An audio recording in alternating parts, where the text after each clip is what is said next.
Pada hari Kamis 27 Oktober dan Jumat 28 Oktober, di kota Riyadh, Arab Saudi, merayakan pesta Halloween.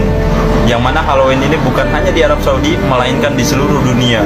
Ini menunjukkan bahwa Arab Saudi yang kita sebut selama ini sebagai negara Islam ternyata bukan negara Islam.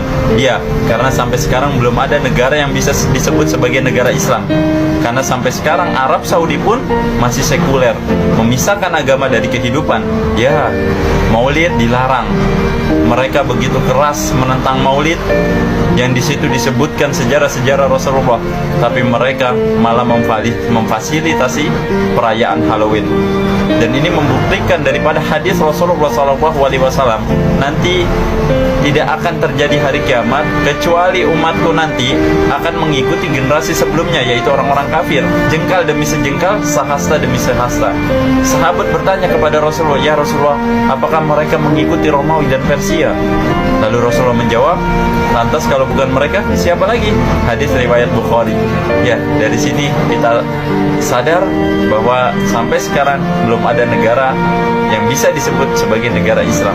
Maka dari itu, ayo kita berdakwah untuk tegaknya syariat Islam.